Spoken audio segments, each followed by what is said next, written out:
Hello and welcome to Scottish Car Enthusiasts and Trains TV. And in this video I'm going to do something that you've probably not actually seen me do, and that's drive the Ford Escort. So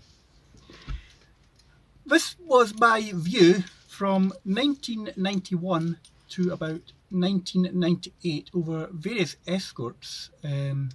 This was my view of being in a Ford Escort, and in this video I'm going to change the view to show you me driving this Escort and to what I think of how the Escort drives, and what I think of the control layouts. So why not join me as we get strapped up into the front and we'll go for a little drive.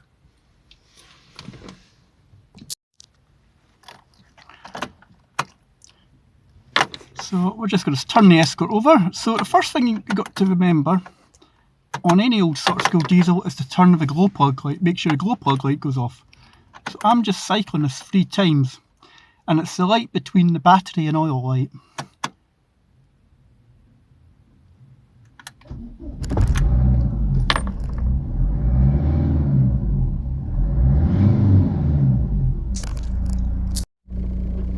Right, so this will be the first time you'll see me driving the Escort.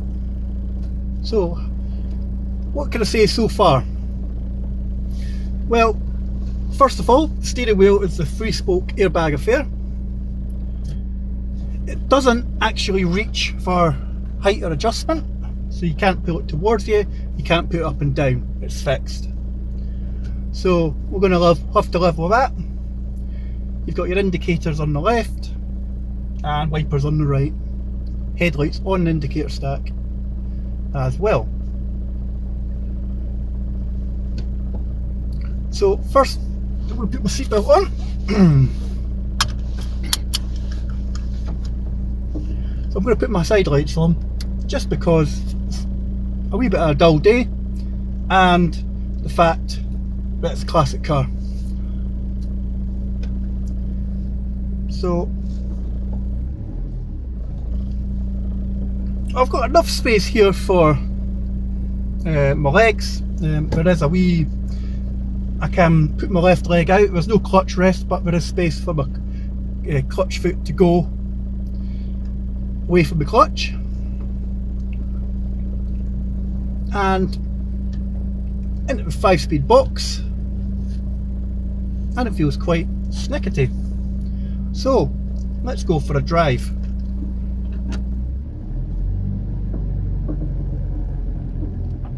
So first of all we have to get off our podium. I always, when I take cars out for a test drive, have to come off here. So we're down.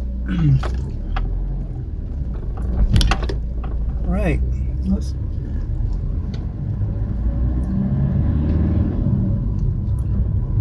so it goes into gear nice and smoothly. That's meant third. Give it a wee bit of rev. We're not going to. And it's a fantastic car. I haven't started the braking process now because it's not got anti-lock brakes, it's just got non-anti-lock. There's no driver aids at all. Drop this down to second, and we'll just take it for a spin. And up to 3,000 a second.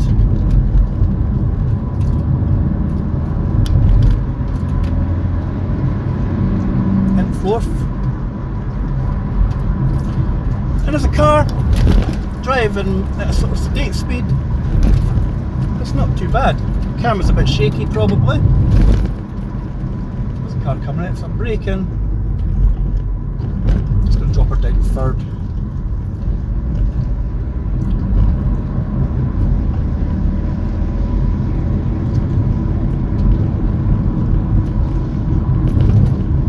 You do feel the bumps.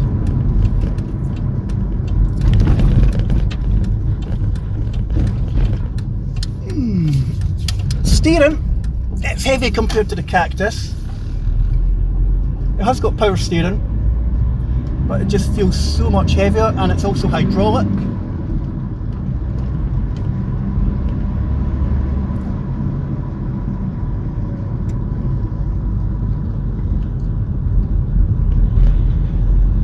Right, let's give it a wee bit of power.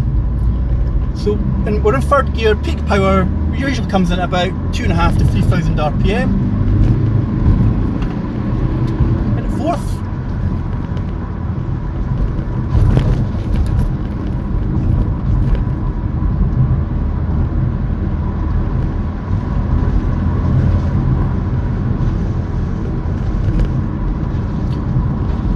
because it's not got the electric power steering, it feels, you do get a bit of play. Right, we're pulling here, and here, it's in farmer.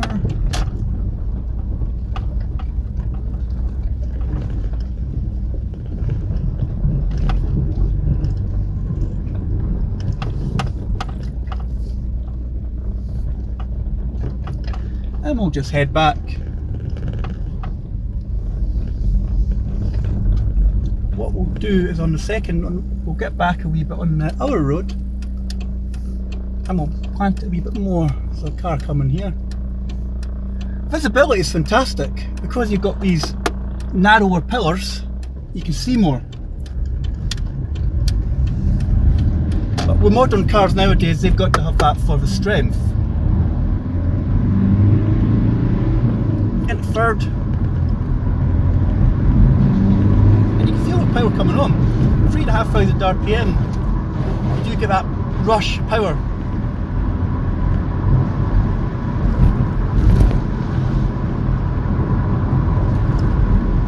Now I've got to slow down here because this is a tight corner.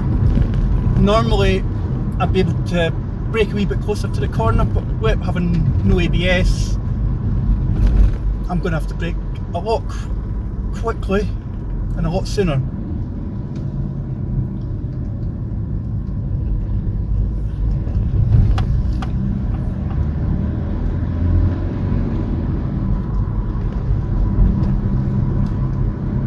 The controls are so easy.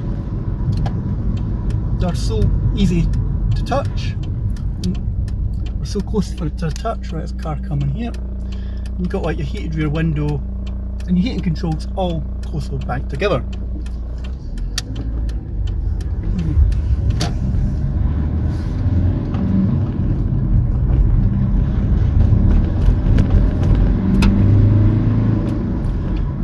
Right, so we're going to come around this corner and we're going to just plant it. We're not going to do 0 to 60 10, we'll just plant it, show you what it's like.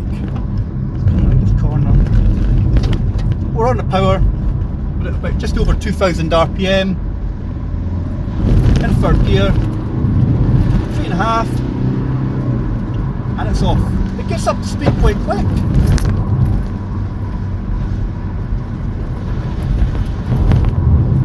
But again, I'm using that, having to brake earlier, scrub off speed because of the non-ABS.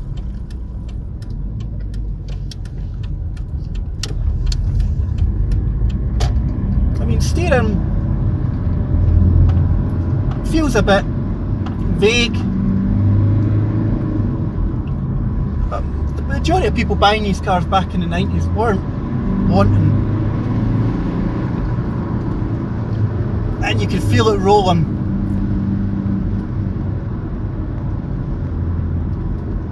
You can feel it rolling.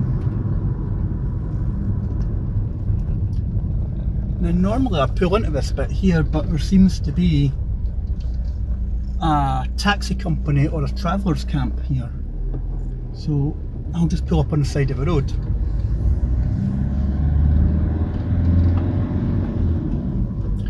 No, it feels a good car to drive.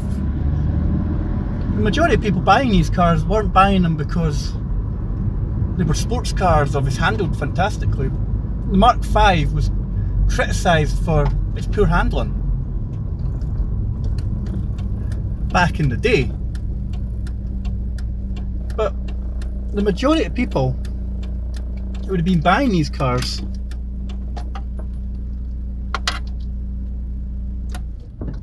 back in the day weren't bothered about that. They just wanted a car to get them from A to B. And it was only when the sort of Mark 6 Escort came in 1995 that there was these little suspension tweaks that made it the Escort it should have been. So how does it compare to how I thought it was back in the 90s? Well, I think it's a good car driving A to B. It's not going to set the light. It's not going to set the world on fire for handling dynamics. It does sort of feel as if it does roll a bit into corners. But it's really, everything is so close to you. There's no touch screens. There's everything is to hand. So you've got like your heating controls here, tactile, easy to use. You've got your fog light, you've got a heated rear window. Again, tactile and easy to use. Chunky buttons. And the gearbox, it's a snicky little box. And you've got like all the details that you need in front of you for this car. The dials are simply well laid out. A simple set of warning lights. Simple dials. So does it live up to how I thought it would live up to? I knew going into this that the Escort Mark V did have a hard time handling, and and that is what I'd say. It's not the most dynamic car to drive. I've driven better cars in the 20 odd years that I've driven. It's not dynamic, but it's a simple family car. I'd quite like to compare a Mark 6 to a Mark 5 just to see if there was any differences in the two Escorts. Even though physically they were the same car, little tweaks underneath to the suspension made the Mark 6 just a little bit better. And it was meant to be the Escort, but it should have been at launch in 1990. But I've really enjoyed driving this. I enjoy driving on a daily basis when I do get the chance to get out in it. It's a hark back to when things were a lot simpler, and back to my first car when I hardly anything in it to drive. I'd consider the power steering to nowadays. I would say it feels a bit how would I go to describe this? I would describe it, because it's hydraulic, as learning to drive again, like in your first car. My first car had no power steering, and it does feel heavy like to my first car. But no, I just thought I'd just do a wee video just detailing what it's like to drive a Ford Escort in the 2023 compared to a modern car. So what do I prefer? Do I prefer my Cactus? Or do I prefer the Escort? Or do I prefer the Fabia? I prefer this because it's simple. The Cactus is simple. Yeah, it's touch screens. It can be a bit slow. You have to go into sub menus to pick out to change your radio station or and the like, and to get into your heating controls. But you can see how well advanced cars have come in the last 30 years. My Cactus handles a lot better than this. You can see how suspension has moved on in years to come as well. Anyway, I just thought I'd just do a quick wee video, enough of my ramblings, and I just like to thank you for watching this video. Don't forget to like and subscribe. It's Scottish Car Enthusiasts and Trains TV, and we'll catch you in a future video very soon.